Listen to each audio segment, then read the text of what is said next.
Ya saudara, perjamuan kudus ini memang kita harus lakukan, atau lebih sering lebih baik. Kenapa saudara? Dengan perjamuan kudus ini kita diingatkan kembali bahwa dosa-dosa kita telah diampuni. Tidak sekedar diampuni dengan ucapan, tapi dengan pengorbanan Yesus di kayu salib saudara. Jadi kita tidak boleh ya berbuat dosa lagi, melakukan kejahatan lagi, iri hati, dengki, ya. Jangan sampai kita berbuat dosa lagi, karena Yesus telah mati untuk kita. Amin saudara. Kita ditebus oleh Yesus supaya kita punya hati Kristus, hati yang mengasihi Tuhan, hati yang benar-benar taat pada Tuhan. Tapi di dunia ini kadang-kadang sulit untuk berbuat baik, hidup dalam kebenaran. Kenapa? Karena iblis tidak pernah tinggal diam. Iblis selalu menyerang kita, anak-anak Tuhan yang telah ditebus dosa-dosanya. Amin saudara. Maka setiap hari kita nggak sadar, iblis itu berkeliling-keliling mencari celah di hati kita yang lemah. Amin. Ya. Maka 1 Petrus 5 ayat 8 mengatakan apa? Sadarlah dan berjaga-jagalah. Apa? Sadarlah. Harus sadar.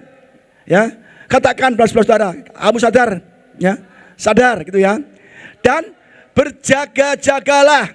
Katakan sebelah saudara, jangan tidur. Jangan tidur.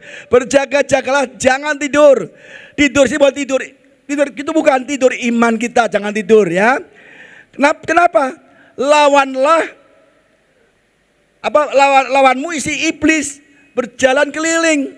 Wah saudara, lawan kita adalah iblis. Iblis tuh tidak kelihatan. Kalau iblis kelihatan, mudah dilawan. Dalam nama Yesus kau keluar sana. Pergi kan? Pergi. Tapi yang paling berat adalah musuh yang tidak kelihatan. Orang dunia bilang apa? Musuh dalam selimut, ya kan?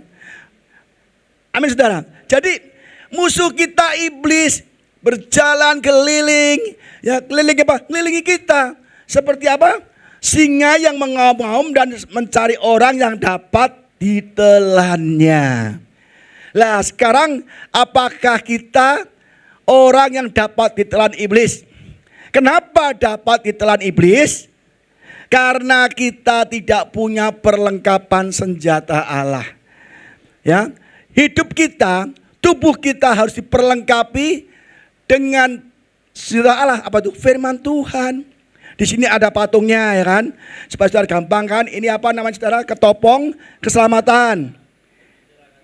Baju sirah keadilan yang kita bahas nanti, ya. Terus kasut, ya kasut apa? Memberitakan apa? Injil keselamatan atau Injil sejahtera, ya. Ini perisai iman. Kalau kita nggak punya perisai iman, nggak punya iman, gimana kita mau menangkis serangan iblis? Ya kan?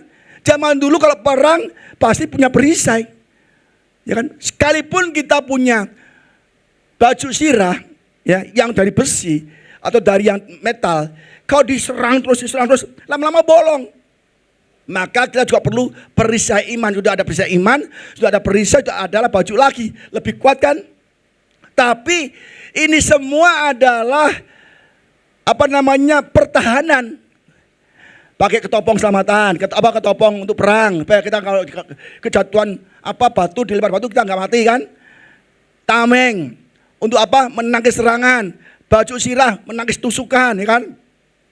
Semuanya ini adalah perlengkapan untuk bertahan.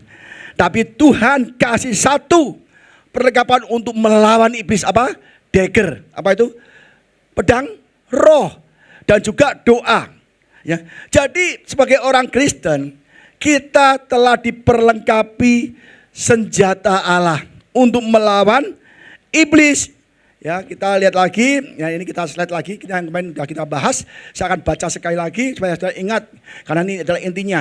Efesus 6 ayat 10-18. Akhirnya hendaklah kamu kuat di dalam Tuhan, di dalam kekuatan kuasanya. Kita harus kuat di dalam Tuhan, di dalam kuasanya, di dalam firman-Nya. Bukan kuat karena kita kaya, kita hebat, jago tinju, hebat, terkenal. Bukan, kuat di dalam Tuhan dan di dalam kuasanya. Ya, jadi kita di sini tidak boleh kuat hartanya, kekayaannya, itu nggak bisa. Justru itu rentan diserang iblis kalau kita nggak punya kekuatan di dalam Tuhan dan dalam kuasanya. Ya, kenakanlah seluruh perlengkapan senjata Allah supaya kamu dapat bertahan melawan tipu muslihat iblis. Karena perjuangan kita bukanlah melawan darah dan daging. Ini penting sekali. Perjuangan kita bukan melawan teman-teman kita. Perjuangan kita bukan melawan apa?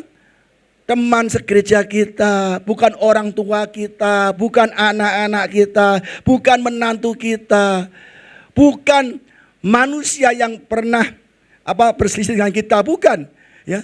Tetapi melawan pemerintah-pemerintah, melawan penguasa-penguasa, melawan penghulu-penghulu dan dunia yang gelap ini, melawan roh-roh jahat di udara. Ingat, roh-roh jahat punya hierarki, punya kedudukan dari yang tinggi sampai yang terendah. Kalau kita lolos musuh yang rendah, yang tinggi nggak terima, ya kan? Cari backing, aku kalah nih, ya kan? Cari yang lebih tinggi lagi, kalah lagi, cari yang tinggi lagi, terus sampai benar-benar itu ada semua hierarkinya, ada kekuasaannya yang bertingkat itu menyerang kita sampai kita hancur.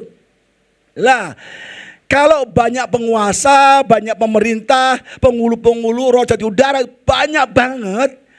Kalau sampai kita tidak punya perlengkapan senjata Allah, kita amsyong. Kita kalah. Kalau orang nggak pakai gereja, nggak cinta Tuhan, gampang, nggak usah pakai penguasa-penguasa, nggak pakai penghulu-penghulu atau pemerintah, pakai roh jahat yang kecil-kecil, yang kroco-kroco aja kita kalah. Apalagi yang gede-gede. Jadi hidup di dunia ini berat sekali. Musuh kita berat sekali. Di berbagai level kekuatan ada. Mungkin kalau kita digesek teman kita aja sudah emosi, itu kita berarti masih gampang diserang. Kalau kita nggak emosi nih, yang nyerang lebih hebat lagi, terus. Jadi hidup kita ini adalah dalam peperangan. Jika kita sudah jadi anak Tuhan, sudah dibaptis, di saat itu juga saudara masuk ke dalam peperangan roh. Amin saudara. Jangan dipikir roh-roh kayak wewe gembel lagi gitu. Orang nggak takut. Lu pergi, ya kan? Tapi yang gesek teman kita, rekan bisnis kita, ya kan? Yang lain-lain yang kita kenal, ya kan, yang dekat dengan kita sendiri yang menggesek kita. Nah, itu yang berat saudara. Ya, jadi ingat. Kita harus tahu musuh-musuh kita tidak kelihatan. Ya, tetapi memakai orang-orang lain atau keluarga kita yang kelihatan. Digesek teman gereja, ya kan? Udahlah, gak usah di gereja AOC, hati Kristus gak usah lah. Ya kan? Kalau hati Kristus sudah punya, luar biasa sekali. Memang kami masih hidup di dunia, ya kan? Kita masih hidup di dunia enggak? Katakan, kamu masih hidup enggak? Lihat kakinya, ngambang atau natap. Ada yang apa, adakah yang ngambang tuh? Nampak semua kan? Ya, jadi memang kami kita semua masih di dunia. Tetapi kami tidak berjuang secara duniawi. Ya, emang hidup di dunia berat saudara. Berat. Ya.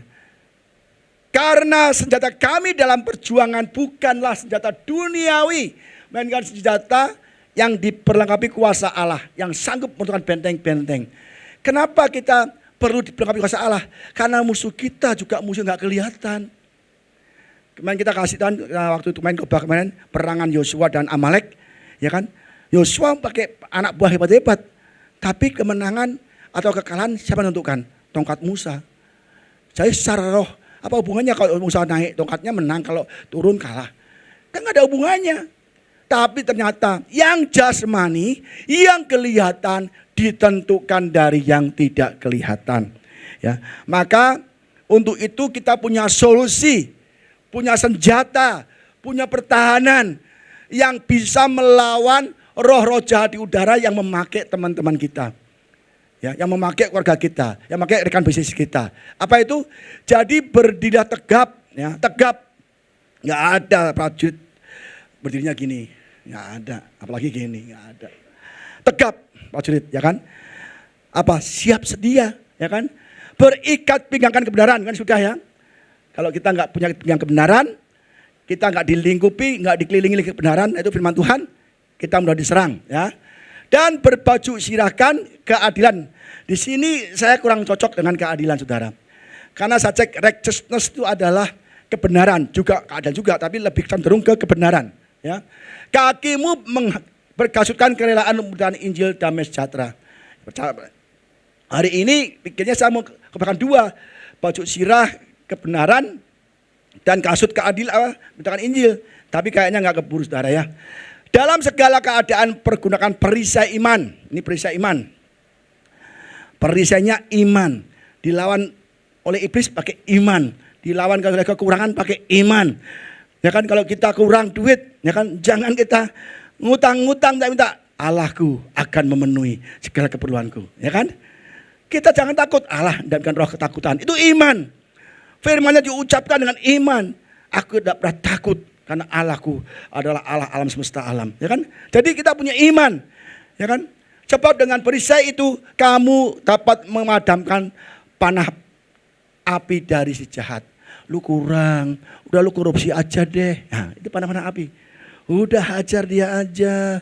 Udahlah begini, kamu kurang duit kan? Udah kamu main ini aja. Kita ditipu oleh iblis, apalagi teman kita. Udahlah kamu invest ini, usaha itu. Padahal itu menipu semua, kita hancur, saudara. Jadi kadang-kadang kita itu perlu iman. Tapi saudara, saya nggak percaya saudara semua punya iman. Ayo, saya tanya dulu, iman timbul dari mana?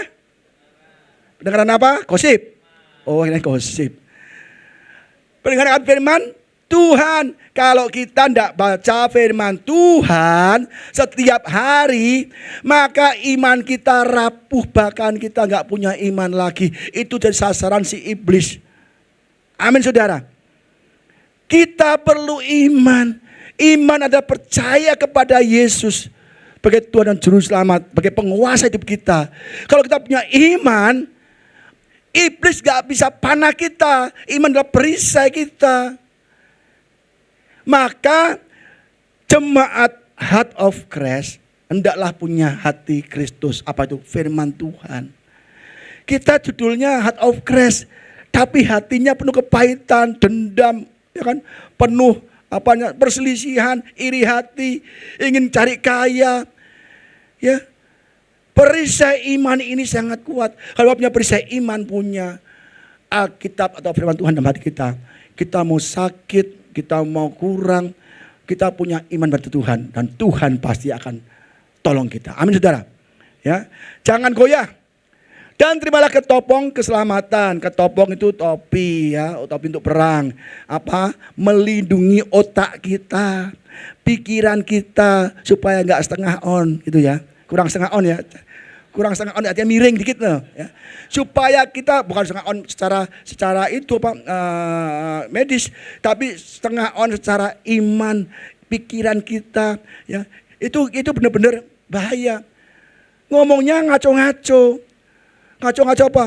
Ngomong nggak jelas, nggak firman Tuhan, berantem diadu. Jadi jangan, saudara. Jadi kita perlu ketopong keselamatan. Dihasut iblis, kita pakai ketopong keselamatan. Atas kita ada firman Tuhan, ya kan? Hajar aja. Oh tidak, Tuhan bilang kasihlah musuhmu. Berat kan? Berat gak? Berat. Kalau kasihlah orang mengasihi kamu, gampang gak? Gampang. Tapi kasihlah musuhmu itu berat. Kalau kita punya ketopong sama Tuhan, kita bisa mengatakan kasihlah musuhmu. Ya, pedang roh. Nah, ini satu-satunya senjata untuk melawan roh jahat. Senjata roh, pedang roh itu firman Allah. Ya, kalau kita punya senjata roh, kita punya firman dan hidup kita, oh enak, saudara. Ada orang menghasut, dalam nama Yesus kau pergi dari aku. Bukan orangnya, setannya, pergi dari aku. Ya, kalau kita dihasut untuk korupsi, berbuat jahat, iblis dalam Yesus kau keluar. Ada firman berkata, ada firman berkata. Tapi kita gak ada firman Tuhan, ya kan? Iblis pergi, kata firman. Apa kata firman? Wah, aku lupa, gak tahu. Iblis bilang, kalah sama aku loh. Aku apal firman. Di zaman di padang gurun dengan Yesus ada tertulis, bahkan di Taman Eden ada tertulis. Setan lebih hafal firman daripada kita. Jadi jangan kita tahu firman. Maka bacalah firman tiap hari, minta hikmat untuk mengerti. Kalau punya firman Tuhan, maka apapun yang kita hadapi, kita pakai pedang roh, ya. Dan dengan doa dan permohonan dan doa ucap syukur. Berjaga-jagalah. Hari ini saya akan khotbah, ini baru pembukaan saudara ya. Khotbah tentang apa tadi? Perisai, bukan perisai apa? Baju sirah, ya, kebenaran, ya, klik sekarang. Loh, kok nggak bisa pelan, klik pen, baterainya habis kayaknya nih.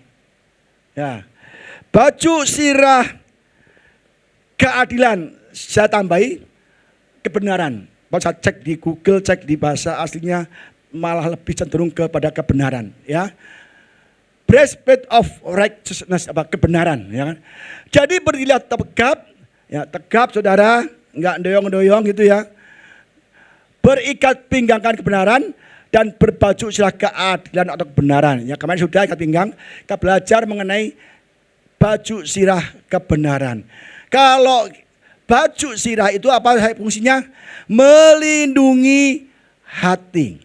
Melindungi badan kita di muka, hati, jantung kita dilindungi supaya nggak kepanah oleh musuh. Iblis memanahkan, ya, semua tipu muslihatnya ke hati kita. Tapi hati kita dilindungi oleh baju sirah kebenaran. Apa itu kebenaran? Firman Tuhan.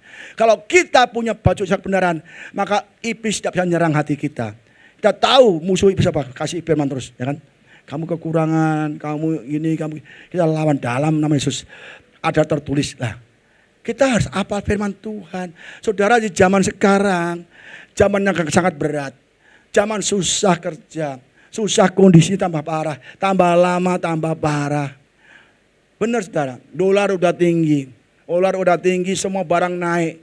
Gaji nggak naik, penghasilan nggak naik, banyak pengangguran. Ini semua perusahaan sudah mulai menutup perusahaannya dan mengurangi banyak pegawainya.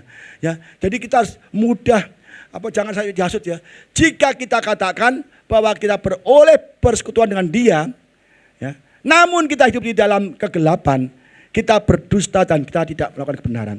Jadi saudara, firman Tuhan mengatakan, Yesus mengatakan kalau kita telah dibaptis, telah percaya kepada Yesus, beribadah kepada Yesus, tapi kita hidup dalam kegelapan, pertikaian, permusuhan, pencurian, penipuan, omong yang nggak beres, iri hati, cari kekayaan, ya, itu kita hidup dalam kegelapan, kita berdusta dan tidak melakukan kebenaran. Artinya kita tidak ada firman dalam hidup kita.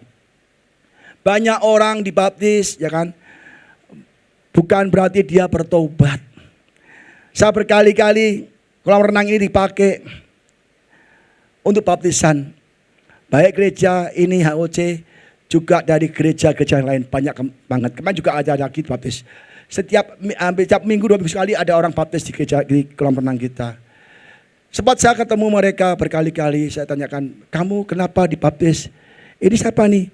Ini tunangan saya Pak, saya mau menikah. Nah, dibaptis karena mau menikah.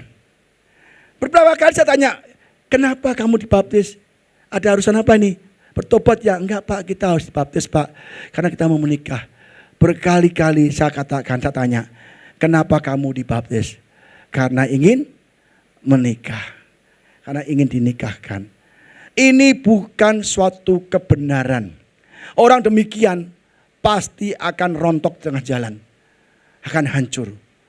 Karena menggunakan firman Tuhan, menggunakan kebenaran firman Tuhan untuk kepentingan pribadi. Hatinya tidak ada kebenaran, hatinya nggak ada firman, hanya untuk sekedar dibaptis saja.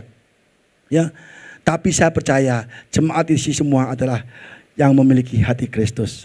Wah, wajahnya cerah semua, saya senang melihatnya. Ya kan? Itu kok lampunya yang belakang mati ya? Ya, top yang belakang saya nggak kelihatan tuh. Takutnya nanti tertidur, saya nggak tahu juga. Coba yang belakang angkat tangan dulu. Oh, berarti masih melek. Haleluya. Ya. Jadi saudara, kalau kita tidak hidup dalam Tuhan, kita berdusta dan kita tidak selamat, saudara. Ya. Dan itu sasaran empuk bagi iblis menyerang hati kita serang terus ya. 1 Yohanes 2:3-4, dan inilah tandanya bahwa kita mengenal Allah. Orang yang kenal Allah ada tandanya enggak? Ada. Ada orang yang jahat, ada tandanya enggak? Ada. Bohong melulu, mencuri melulu, ya kan? Merampok itu jahat kan? Banyak ngomong gede-gede, ya kan? Jahat juga kan? Tapi juga orang yang kenal Tuhan, itu ada tandanya. Yaitu kalau kita menuruti perintahnya. Kalau kita lihat orang, kita bisa tahu orang ini di dalam Tuhan atau tidak. Dari apa? Perkataannya. Dari apa? Tingkah lakunya. Dari apa? Pekerjaannya. Dari apa? Pergaulannya. Kita tahu, wah orang ini kayaknya enggak sungguh-sungguh dalam Tuhan nih. Kenapa sih? Bohong melulu, maunya gede-gede. Omongnya gede-gede, bohong melulu. Ini enggak dalam Tuhan nih. Ya. Atau mungkin berantem terus. Atau mungkin mencuri terus. Atau mungkin banyak hal-hal, bersinah terus. Ya kan? Ada kan? Orang gereja kok banyak yang bersinah. Orang gereja kok banyak nipu sana nipu sini. Nah, itu tahu bahwa orang itu tidak mengenal Allah. Tidak melakukan perintahnya. Tapi kalau kita lihat orang itu baik banget. Dimaki-maki senyum saja. Bukan gila ya. Ada juga kan. Dimaki-maki senyum aja. Terima kasih. Ada apa tahu sendiri, gak ada orang ngomong sendiri ketawa sendiri. Itu gila namanya. Tapi kalau kita disakiti, kita senyum, ya kan? Disakiti, kita doakan. Disakiti, kita mengalah, ya kan? Bahkan ada orang kekurangan kita memberi, ada orang kekurangan kita kasih, kita tolong dia. Pak, di mana kekurangannya, Bu? Di mana kekurangannya? Yuk doa bersama, kan? Kalau kita nggak bisa memberi keuangan, ya kita ajak berdoa bersama, kita kasih konseling, ya kan? Sebab setiap orang dari kita pasti mengalami pergumulan. Amin saudara. Tapi bukan itu baik, tidak melebihi kekuatan kita untuk menghandle-nya. Asal kita percaya pada Tuhan, ya. Iblis seringkali menghantam hati kita dengan berbagai masalah, keuangan, pekerjaan, ya, dan lain-lain hal. Keluarga juga, ya kan saudara, ya. Jadi jikalau kamu nuruti firman-Ku, perintah-perintahku, Tuhan tahu bahwa kita kenal Dia. Dan teman-teman kita tahu bahwa kita kenal Dia. Jangan mudah emosi. Jangan mudah marah. Ya, jangan sedikit tidak ke gereja, ya kan? Dulu tuh pernah tuh, dulu ya. Dulu. Apa? Dulu. Barang siapa berkata, aku mengenal Dia, tetapi ia tidak menuruti perintahnya, ia adalah seorang apa? Pendusta. Dan di dalamnya tidak ada kebenaran, tidak ada firman Tuhan. Jelas, ya. Jadi kalau kita tidak menuruti perintahnya, kita adalah pendusta. Orang Kristen dibaptis, ya kan? Kita malah hidup dalam firman Tuhan, berantem terus kan? Kita jemaat heart of Christ loh, heart of Christ, hati Kristus. Tapi hati dendam terus. Enggak boleh. Amin saudara. Ya. Jadi yang bisa tahu hati saudara siapa? Saudara sendiri dan Tuhan. Ya, saya nggak tahu apa isi hatimu. Kok ketawa sih? Yang tahu Tuhan, ya kan? Memang lagu percintaan kali, ya kan? Jelas ya. Kalau kita bisa kenal orang itu cinta Tuhan atau tidak dari apa? Perkataannya. Perkataannya. Dan terlebih lagi dari perbuatannya. Maka di sini hari ini saya katakan, kalau kita masih bertikai, kita belum mengenakan perlengkapan senjata Allah, belum mengenakan perisai iman dan mudah diserang. Amin saudara, ya. Apalagi 2 Korintus 5:1, dia yang tidak mengenal dosa, Yesus ya, telah dibuatnya menjadi dosa karena kita, supaya dalam Dia kita dibenarkan oleh Allah. Maka kita tadi terima roti dan anggur, diingatkan lagi bahwa kita telah dibenarkan oleh Allah. Ya, jangan berbuat dosa lagi, jangan bermusuhan lagi, jangan berbuat jahat lagi.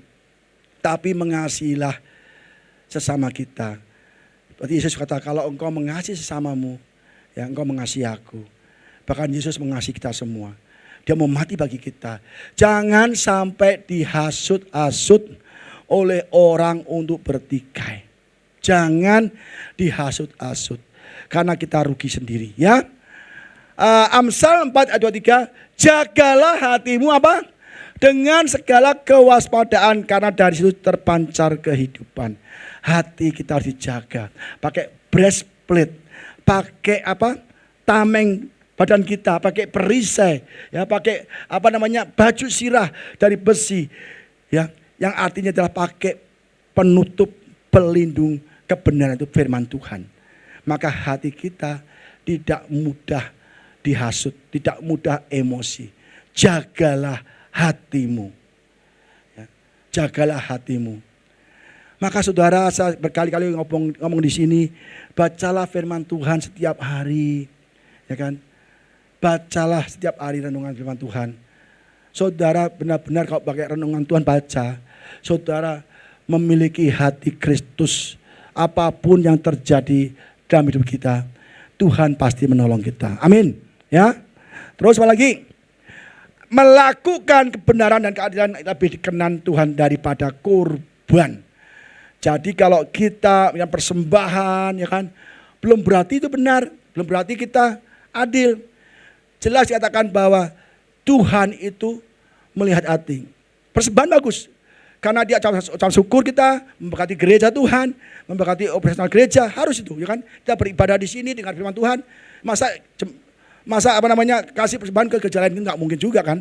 Masa kita makan di Kentucky, bayarnya di McDonald, boleh enggak? Enggak boleh. Jadi kita di sini kasih firman Tuhan, diberkati, kasih persembahan untuk operasional gereja, itu bagus, ya. Tapi ada yang lebih penting dari persembahan saudara untuk gereja ini. Apa? Hati yang benar, hati yang adil, itu lebih dikenan Tuhan. Amin saudara ya. Tapi hati yang benar pasti juga kasih persembahan juga.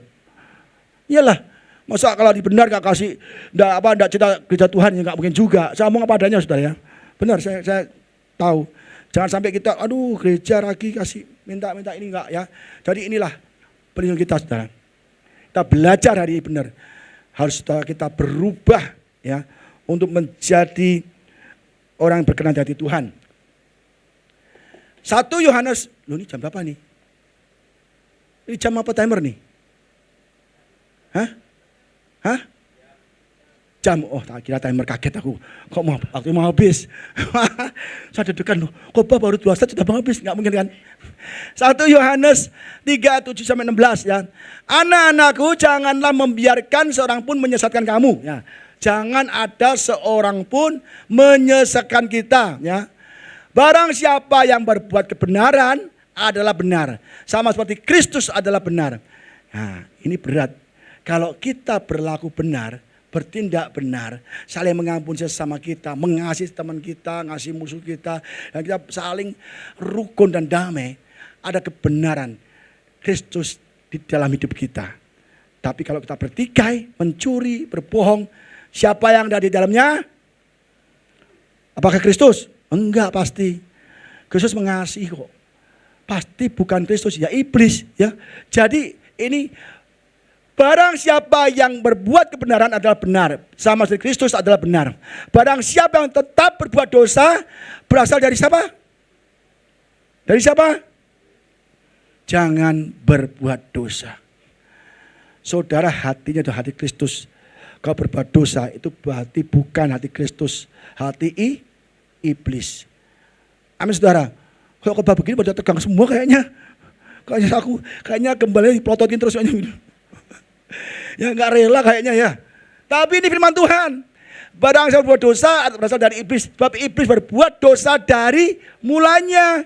Untuk inilah anak Allah, Yesus Kristus menyatakan dirinya itu supaya ia membinasakan perbuatan perbuatan iblis.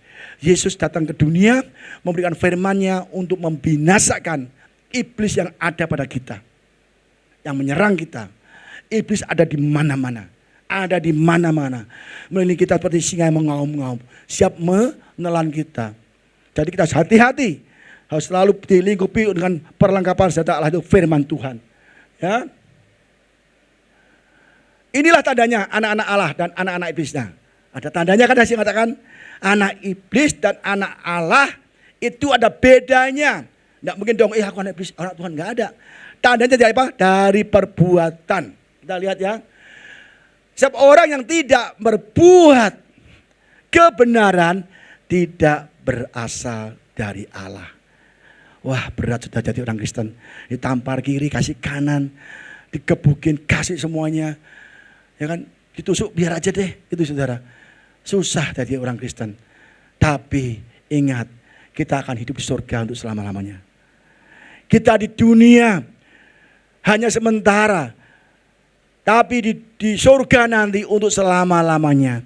Maka lebih baik menderita di dunia untuk surga selama-lamanya. Lebih baik lagi enak di dunia, enak di surga kan. Tapi enak artinya kita tetap berbuat firman Tuhan. Ya. Inilah tanda-tanda anak Allah, anak-anak iblis. Setiap orang yang tidak berbuat kebenaran, kebenaran adalah firman Tuhan. Kalau kita tidak melakukan firman Tuhan, ya apa artinya? Tidak berasal dari Allah. Demikian juga barang siapa yang tidak mengasihi saudaranya. Ini berat sekali. Yang tidak mengasihi saudaranya. Saudaranya siapa? Ya kita semua ini saudara dalam Kristus Yesus. Tidak mengasihi saudaranya itu kita bukan berasal dari Allah. Memang berat saudara. Hidup jadi orang Kristen itu berat sekali. Dimarahi diam aja, dipukul diam aja. Benar saudara, dulu saya hobi berantem saudara. Hobi berantem. Dari SD, SMP, SMA, kuliah berantem dulu. SD aku belajar kungfu, singa terbang. Wah keren kan, singa terbang. Enggak ada singa terbang. Tapi itulah perguruan kungfu kan. Lalu belajar taekwondo. Wah taekwondo belajar saudara. Udah begitu kan, udah kungfu, udah taekwondo. Pengennya cari musuh terus. Kenapa? Inilah aku hebat. Inilah aku bisa menang. Pengennya berantem terus. Oh sini juga ada bapak guru taekwondo kayaknya ya. Ada kan? Maaf Pak ya, emang benar gitu. Dulu pengennya berantem terus, tanding menang. Pengennya berantem terus. Ya kan? Jadi saudara, kita maunya berantem terus.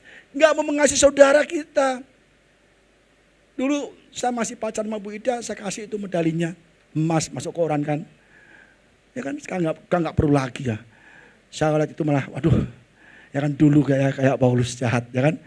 Jadi itu sudah tidak boleh berantem, tapi mengasihi saudara kita. Tapi untung saya bertobat saudara. Wah kalau enggak saya enggak ada di sini saudara. Benar loh, iya. Sebab inilah berita yang telah kamu dengar dari mulanya, yaitu apa saudara? Bahwa kita apa? Yang keras, sama-sama 1, 2, 3.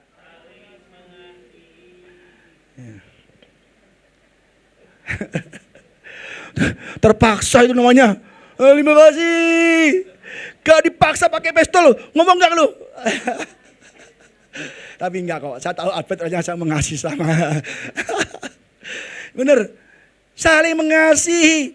Yesus mengasihi kita, mau mati bagi kita. Masa sama-sama kita yang utang gak bayar kita kebukin. Seperti apa tuh namanya perumpamaan orang kaya ya. Utang 10.000 talenta diampuni. Dia gak mau di orang utang 1 sinar. Kurang ajar tuh.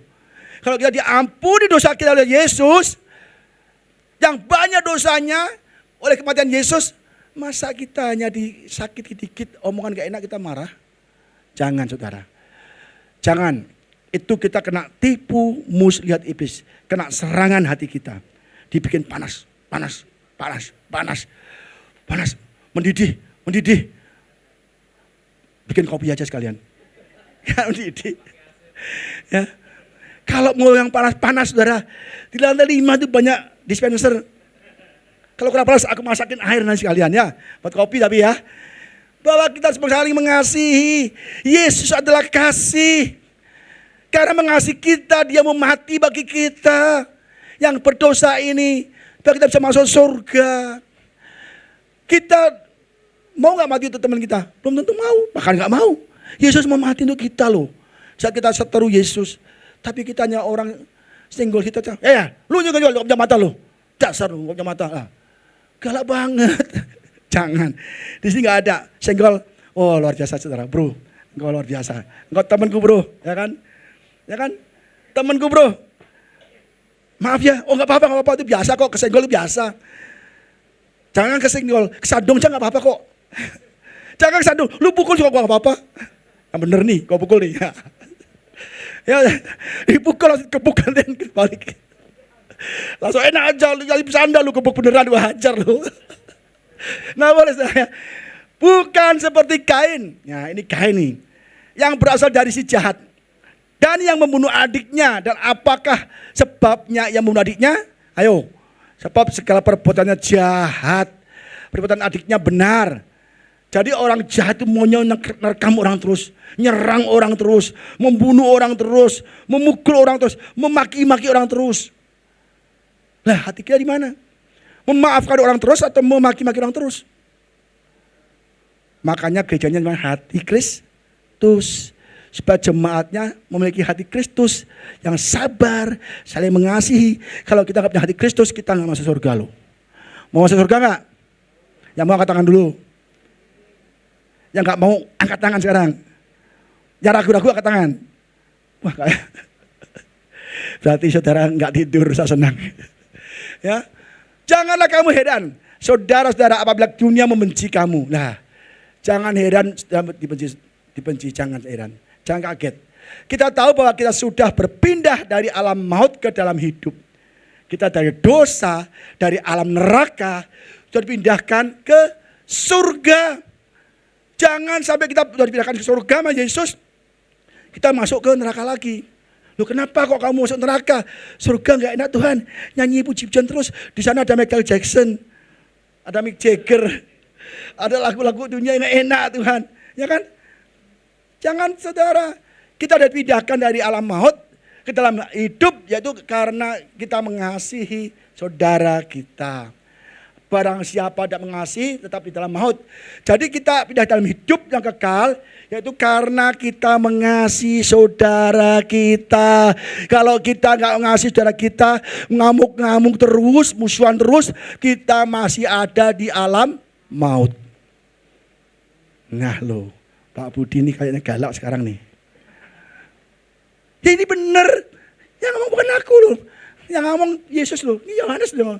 Atau Yohanes loh, Injil Yohanes loh. Ya, jadi saya ulang lagi ya. Yaitu karena mereka tidak mengasihi kita. Jadi tidak saling mengasihi, maka kita ya. Barang siapa tidak mengasihi, ia tetap di dalam maut.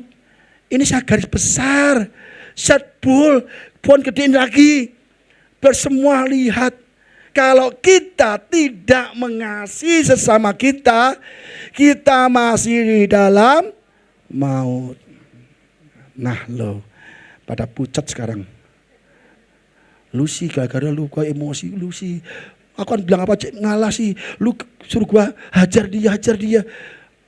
Sekarang harus saling mengasihi. Amin ya.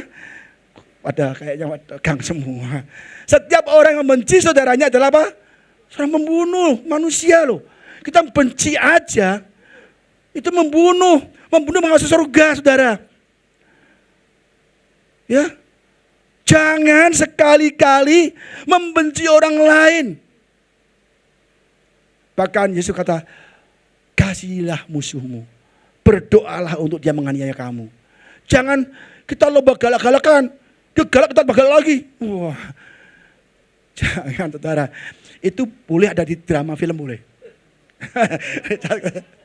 Ya kan? Ya yang sesuai kita harus benar. Kita diserang. Ampuni. Kamu kenapa kok begitu galak sih hari ini? Salah obat ya? Ya kan? Gitu kan? Jelas sekali. Barang saya tidak mengasihi tetap di dalam maut. Aduh serem. Setiap orang yang membenci saudaranya adalah seorang pembunuh manusia. Dan kamu tahu bahwa tidak ada seorang pembunuh yang tetap memiliki hidup yang kekal di dalam dirinya. Kalau kita marah, kita benci saudara, kita tidak mengasihi, kita adalah seorang pembunuh. Dan pembunuh tidak memiliki hidup yang kekal. Tidak bisa masuk surga. Mau masuk surga enggak? Yang mau masuk surga angkat tangan lagi. Bapak saya memastikan saudara enggak tidur loh. Wah, yang belakang luar biasa nih. Enggak tidur ya. Kalau kita mengasihi sesama kita, maka kita sudah diberikan surga. Tapi kalau kita enggak mengasihi, musuhan terus, berarti kita masih berada di luar surga. Amin saudara ya.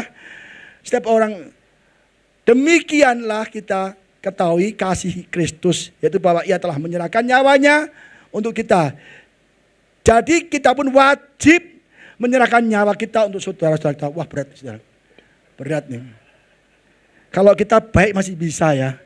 Mengasihi masih bisa, mengutangi pun masih bisa. Disakiti bisa. Tapi kalau menyerahkan nyawa untuk saudara kita, kayaknya jarang ada ya. Itu di film kali ya. Tapi enggak juga. Ini firman Tuhan mengatakan. Tapi kalau kita mengasihi sudah cukup, ya kan? Tapi kalau memang harus kita di film tuh teman kita disandra, udahlah jangan dia, aku aja. Wah itu biasa. Bisa. Tapi jarang sekali. Jangankan mati untuk saudara kita. Kita adanya berantem dulu. Ya kan? Saya lihat ini, lihat di kehidupan saya, wah ini pas bener nih. Ya, ini firman Tuhan yang ngomong aku loh, Yohanes loh. Ya, jangan di Pak Budi ngarang-ngarang. Enggak, ini ada. Ya, maka ini. 1 Petrus 3:9 apa nih? Dan janganlah membalas apa? Kejahatan dengan kejahatan. Jangan kalau orang itu maki, fitnah kita membalas dia, bahkan dimaki-maki. Enggak boleh saudara. Apalagi geng-gengan. Yang berantem dua jadi banyak orang. Ada kubu-kubu. Kubu gua. Ini lagi pemilu kali. Jangan, ini bukan pemilu. Kalau kita satu berantem, yang lain damaikan. Jangan, iya tuh jahat tuh, hajar aja. Maki-maki, wah dia ngomongin lu gak tahu. Kalau makbul dia ngomongin lu terus. Malah ngomporin. Itu kita setannya malahan. Yang bakar-bakar, yang menghasut-hasut, itu kita sedang jadi setannya. Lebih parah dari yang berantem. Waduh. Ya kan? Yang berantem 2 orang jadi 10 orang, 20 orang. Setan semua kita jadinya. Nggak boleh saudara ya. Kita di gereja Heart of Christ. Hati Kristus ya. Tadi kita, hendaklah kamu, atau caci maki dengan caci maki. Dimaki-maki kita kamsiah saja, kamsiah. Kenapa? Lu caci maki gua. Difitnah, diam aja. Ya, diam aja udah, kita nggak usah dianggap apa-apa. Gereja ini dulu kala banyak orang fitnah, bahkan gembalanya fitnah. Saya difitnah berkali-kali. Tapi ya udahlah, yang terjadi ini ujian bagi saya juga, gitu loh. Jadi memang iblis itu selalu memfitnah orang. Dia namanya pendakwa, pemfitnah. Kalau iblis itu nggak mendakwa, itu iblis yang bodoh. Kalau iblis nggak mendakwa, fitnah kita, itu iblis bodoh, iblis males. Iblis kerjaannya mendakwa, memfitnah supaya kita berantem. Nah, ya saudara ya. Jadi jangan caci maki dengan caci maki, tapi sebaliknya. Kalau caci maki kita puji Tuhan. Ya kan? Dia caci maki difitnah, diam aja. Yang siapa yang balas? Tuhan. Kita disakiti, dicaci maki, difitnah, diam saja. Gone with the wind. Kata ibu tadi, gone with the wind ya ibu ya. Berlalu karena angin kan bu ya. Tapi yang baik-baik jangan gone with the wind. Stay in our heart ya. Hendaklah kamu memberkati. Waduh. Lu gak kau tonjok udah untung lo. Sumber berkati lagi ya. Kan gitu kan. Gua gak balas udah untung lo. Masa gua suruh baikan malu? Gak mau gua. Gak mau, enak aja. Gua boleh gak balas. Tapi gua gak mau temen lagi malu. Wah, itu namanya gak memaafkan, gak mengampuni. Hendaklah kamu memberkati karena untuk itulah kamu dipanggil, yaitu untuk memperoleh berkat. Kalau kita memberkati sesama kita yang kekurangan, menolong kita, teman kita, menghibur teman kita, untuk itulah Tuhan memberikan kita berkat. Mau diberkati? Kita harus mengampuni orang lain. berkati orang lain, ngalama orang lain. Untuk itulah kita dipanggil ya untuk memulai berkat dari Tuhan. Yang terutama keselamatan. Wah, ini khotbahnya hanya 5 set, tapi kayaknya sudah bisa berjam-jam nih. Tapi saya senang saudara ini. Kok ini hati manusia ini berkali-kali kita tayangkan karena hati manusia tuh hati kita ada di situ ya. Saya bukan fitnah, bukan tuduh, bukan sulap, bukan sihir ya. Ini kayak orang jual obat di Tanah Abang tuh yang pakai sulapan tuh ya kan. Saudara, inilah hati manusia. Ya, yang pertama adalah ini. Hati manusia dikuasai roh jahat ya. Roh jahat semua nih, ya kan? Keserakahan, ketamakan, perzinahan, penipuan, semua ada di sini. Dan Kristus atau Bible atau Roh Kudus tidak ada di hati ini. Nah, ini lawan saudara, ya. Kalau kita hatinya gelap, ya kan? Berarti kita tidak hidup di dalam Kristus Yesus, ya kan? Yang tahu saudara sendiri, ya. Saya nggak tahu isi hati saudara. Bukalah belalah dadaku. Itu lagu saudara ya. Ini kalau sudah wah, sudah selesai ya? Waduh, nggak apa-apa deh saudara ya, tahan bentar ya. Aku seperti ini orang yang sudah mulai disinari Roh Kudus, dikasih khotbah, kasih bertobat, dibaptis, kasih firman Tuhan. Dia mulai ada firman Tuhan di hatinya, iblis mulai gerah, mulai tidak betah di hati saudara. Dia siap-siap untuk lari, ya, untuk lari. Dan yang ini adalah kalau firman Tuhan, Kristus dan Roh Kudus dalam hati kita, kita cerah, ya, kita cerah. Dan iblis akan pergi kepada kita.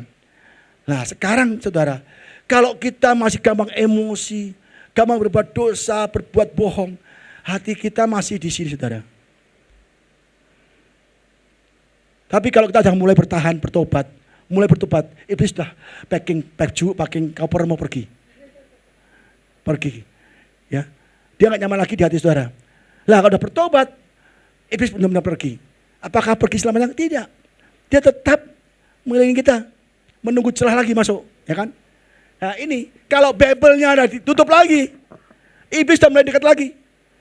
Keserakahan, perzinahan, perkataan kotor, ya kan? Dusta, semua masuk lagi. Apalagi kita Bible-nya udah keluar dari hati kita, nggak ada Roh Kudus, ya udah dikuasai lagi. Jadi kita harus pertahankan hati kita di sini. Ya, karena iblis berjaga-jaga, lalu si iblis berjalan keliling sama seperti singa yang mengaum-ngaum mencari orang dapat telanjang. Dia mengelilingi kita, siap masuk nih, mengelilingi kita. Kita nggak lihat secara kasat mata, tapi iblis mengaum-ngaum kita, tahu celah, dibikin emosi, dibikin nggak bener, kan? Makanya apa? Lukas 22, Simon, lihat, iblis telah menuntut kamu untuk menampik kamu seperti gandum. Setiap anak Tuhan ditampi, diuji. Ayub pun ditampi, diuji, tapi Ayub lolos. Petrus diuji, tapi dia nggak lolos. Tapi dia bertobat, akhirnya dia kuat lagi. Tetapi aku telah berdoa untuk engkau supaya imanmu jangan gugur. Dan engkau, jikalau engkau sudah insaf, kuatkanlah saudara-saudaramu. Kita tiap hari diuji. Kesabaran kita, emosi kita, hati kita, pikiran kita. Siapa yang uji? Sekitar kita aja, nggak jauh-jauh kok. Kalau kita di gereja ya teman gereja aja. Di keluarga ya keluarga kita juga. Di pekerjaan ya usaha itu. Dalam pekerjaan uang juga menggoda kita. Jadi setiap hari kita diuji. Iblis punya 1000 cara untuk menguji kita, menggoda kita. Amin saudara. Maka kita harus benar-benar tahu firman Tuhan, baca firman Tuhan. Bahwa iblis telah menantang Tuhan selalu izinkan kita ditampi. Selalu. Kalau mau masuk surga, Tuhan tes dulu. Ujian dulu. Mau masuk SMP, ujian kelas 6 SD dulu. Mau masuk SMA, ujian SMP dulu. Masuk kuliah, ujian SMA dulu. Ya kan? Gitu, diuji, ada ujian. Petrus gagal, tapi dia belajar lagi kan dari kegagalannya dan dia bertobat. Markus 14 ayat 8, berjaga-jagalah dan berdoalah supaya kamu jangan jatuh ke dalam pencobaan. Roh memang menurut daging adalah lemah. Ya, itu yang ayat yang kita sering baca ya. Jadi berjaga-jagalah dan apa? Berdoalah. Kalau kita nggak pernah berdoa setiap hari, setiap pagi, setiap malam, setiap sore, kita rawan diserang iblis. Nanti tahap terakhir adalah doa, ya kan? 2 saat lagi saudara tahan ya. Ya, kita jangan sampai digoda. Iblis selalu menyerang hati kita. Hati kita diserang. Kita lihat saudara, Yesus ditampi hatinya, kita lihat Yohanes 13 ayat 2 ya. Ini menyerang hati manusia. Mereka sedang bersama-sama dan iblis telah apa? Membisikkan rencana dalam hati Yudas Iskariot, anak Simon, untuk mengkhianati dia. Udahlah, kamu butuh uang. Kamu sekali ini jangan curi uang receh. Ini 30 keping perak banyak, bisa beli kebun, beli hewan, beli sawah, beli apapun bisa. Tinggal kasih tahu aja informasi ke imam-imam kepala, orang apa namanya, ahli Taurat, orang Farisi. Hanya kasih tahu Yesus ada di Taman Getsemani. Gampang kan ngomong gitu doang. Ngomong aja, lu gak dosa kok, jangan ngomong doang. 30 keping perak banyak loh waktu itu. Coba beli sawah, beli apa. Udahlah kasih tahu. Akhirnya maksudnya, hati Yudas Iskariot tergoda dengan kekayaan. Hanya ngomong siapa aja, Yesus ada di Getsemani, langsung kasih uang. Tapi akibatnya dia binasa. Ya, Kisah Para Rasul 5:3. Tapi Petrus berkata, Ananias, mengapa hatimu dikuasai iblis? Ya, Petrus tegur dia, sehingga engkau mendosai Roh Kudus dan menahan sebagian hari hasil penjualan tanahmu. Lu mau persembahan seharga rumahmu, terserah, dia ada di tanganmu. Kamu mau persembahan setengah, sepertiga, 10%, terserah. Tapi jangan berdusta. Kamu ngaku semua ini adalah hasil penjualan tanah. Kamu kan mendustai aku, mendustai Roh Kudus. Iblis menyerang hati Ananias. Udahlah, gak ada yang tahu kok. Yang penting lu kasih aja separuh, bilang semuanya. Nah, Roh Kudus tahu. Roh Kudus bicara pada Petrus. Akhirnya apa? Mati kan? Safira sama juga. Sepakat. Akhirnya mati juga. Ini apa nih? Habel. Dan Habel. Firman Tuhan pada Kain. Mengapa hatimu panas dan mukamu muram? Apakah mukamu tidak akan berseri jika engkau berbuat baik? Tetapi jika engkau tidak berbuat baik, dosa sudah mengintip di depan pintu. Ia sangat menggoda engkau, tetapi engkau harus berkuasa atasnya. Jadi iblis menyerang hati manusia, menggoda kita dengan berbagai kenikmatan, harta, pekerjaan, ketenaran, dan apapun yang kita inginkan akan dipersembahkan oleh iblis asal kita berbuat dosa atau berbohong, ya kan? Akhirnya apa? Kain dipanah-panasin dan diakhiri hati dan dia dikalahkan oleh iblis. Dan Kain membunuh Habel. Ya, hati-hati saudara ya. Jadi hidup ini adalah ujian. Setiap hari, bahkan setiap saat kita diuji melalui teman-teman kita, pekerjaan kita, ya kan, orang tua kita, anak kita, semua orang di sekitar kita akan menguji iman kita. Apa yang kamu lemah, kamu akan diuji. Yang terakhir nih saudara ya, kita memuji Tuhan. Terakhir katanya, harusnya ada 2 nih setelah ini, apa, kasut, tapi nggak mungkin lah saudara nggak pulang-pulang, kasihan, wajahnya sudah lapar semua itu. Nggak apa-apa ya saudara.